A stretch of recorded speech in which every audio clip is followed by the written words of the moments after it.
पहाड़ों की सुबह का नज़ारा कुछ ऐसा होता है जैसे दिल में कोई सुकून उतर आया हो। नमस्कार दोस्तों, जैसे मैंने दिखाया बाहर का व्यू कितना खूबसूरत है। ठंडी ठंडी हवाएं चल रही हैं अभी और सुबह के 6 बज गए हैं, तो हम निकलते हैं भीमताल से कैंची धाम की तरफ। मैंने सुना है कि कैंची धाम का रास्ता जो बहुत ही खूबसूरत है, तो चलिए देर नहीं करेंगे और निकलते हैं हम कैंची धाम की तरफ खूबसूरत व्यू का आनंद लेते हुए। आप भी चलिए हमारे साथ कैंची धाम की पवित्र यात्रा पर। चलिए चलते हैं। मॉर्निंग के 6 बजे हम लोग चेकआउट कर लिए हैं।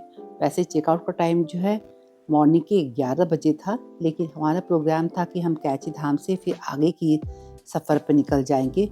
और भीमताल से कैंची धाम की जो दूरी है वो करीब 20 किलोमीटर है और इसे तय करने में अंदाज 45 मिनट का समय लगेगा। यदि आप अपनी गाड़ी से न आकर अगर ट्रेन से आते हैं तो कैंची धाम का सबसे नज़दीक रेलवे स्टेशन जो है वो काठगोदाम रेलवे स्टेशन है, और जहाँ से कैंची धाम की दूरी जो है करीब 43 किलोमीटर पड़ती है। आपने भी कैंची धाम और नीम करोली बाबा के बारे में ज़रूर सुना होगा। नीम करोली बाबा अपनी दिव्यता और चमत्कारों के कारण ही इतने प्रसिद्ध हैं। भक्तों का मानना है बाबा भले ही शारीरिक रूप से नहीं हैं, पर उनकी उपस्थिति आज भी उनके आश्रमों और भक्तों के जीवन में महसूस होती है। इसलिए कहा जाता है कि उनके दरबार में आने वाले भक्तों की मनोकामनाएं जरूर पूरी होती हैं। भीमताल से कैंची धाम जाते वक्त नेचर, शांति और डिवोशन का एक सुंदर संगम देखने को मिलता है। कभी कहीं बहुत ज़्यादा घुमावदार रास्ते हैं और इसलिए बहुत सतर्कता से साथ में यहाँ ड्राइव करनी पड़ती है। तो लेकिन रास्ते बहुत ही खूबसूरत हैं। रास्ते चढ़ते गए दिल उतरता गया सुकून में। पहाड़, हरियाली और ठंडी हवा तीनों ने मिलकर आज मन को एक नया रंग दे दिया। इन वादियों में ऊंचे पहाड़ों की ठंडक, हरियाली की नरम छांव और हवा की हल्की सी सरसराहट, इन सब ने मिलकर मन को एक किसी अनजानी शांति से भर देते हैं। आप ही सोचो, जब रास्ते में इतना मज़ा आ रहा है, इतनी शांति मिल रही है, तो उस आश्रम में जाने के बाद और क्या क्या मिलने वाला है। नीम करोली बाबा, जिन्हें लोग प्यार से महाराज जी कहते हैं, उनका नाम सुनते ही एक शांति से महसूस होती है। बाबा जी खुद को कभी गुरु नहीं कहते थे। उनके जीवन ने हजारों लोगों के जीवन को बदल दिया था। बाबा जी का एक ही संदेश था, प्रेम से रहो, सेवा करो और भगवान पे विश्वास रखो। यही उनकी पहचान बनी और इसलिए तो लोग देश विदेश से कैंची धाम आते हैं। कई लोग कहते हैं कि बाबा जी की कृपा से उनके जीवन की कठिनाइयाँ दूर हो गई और मन को एक अजीब सी शांति मिलती है। कई बड़ी हस्तियाँ भी यहाँ पर दर्शन करने के लिए आई। एक इंटरव्यू के दौरान मार्क जुकरबर्ग का कहना था कि इस मंदिर में दर्शन करने के बाद उनकी किस्मत पूरी तरह से बदल गई थी।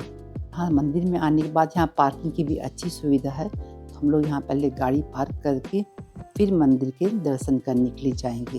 तो यहाँ पे 200 रुपीज़ जो है गाड़ी पार्क करने के लिए है। तो यहाँ पे देखिए काफ़ी बड़ी पार्किंग है, और तो हम चलते हैं। पार्किंग के बाद बाहर निकलेंगे और सामने का दृश्य देख के तो आपका मन खुश हो जाएगा। मंदिर के पास में ही जूता स्टैंड है, यहाँ प्रसाद है और बहुत कुछ, उनके फ़ोटो वगैरह सभी कुछ यहाँ मिल जाते हैं। बहुत खूबसूरत दुकान है, इसे हम देखेंगे बाद में। पहले चलते हैं आश्रम और वहाँ दर्शन कर लेते हैं। ये मंदिर का गेट है, इस गेट से ही प्रवेश करके हम सीढ़ियों को पार करते हुए हम पहुँचेंगे आश्रम के गेट पे। अभी हमें यहाँ पता चला कि अंदर में फ़ोटोग्राफी वीडियोग्राफी नहीं करनी है, तो हम भी इन बातों का सम्मान करते हुए, जहाँ तक कैमरा ले आने मिलेगा, अंदर ले आने की मनाही है, सो हम आगे कैमरा नहीं ले जाएंगे।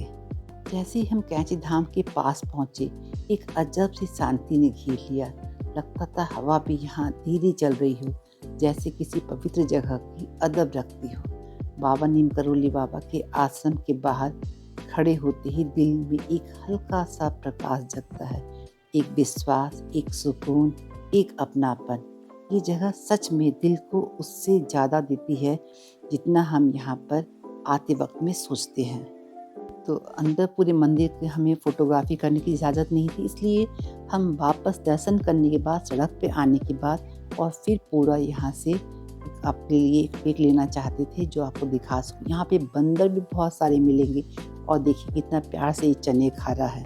कई लोगों का यह मानना है कि नीम करोली बाबा की तस्वीर को घर में रखने से परिवार के सदस्यों पर उनका आशीर्वाद बना रहता है, नकारात्मक ऊर्जा दूर होती है और मन को शांति मिलती है।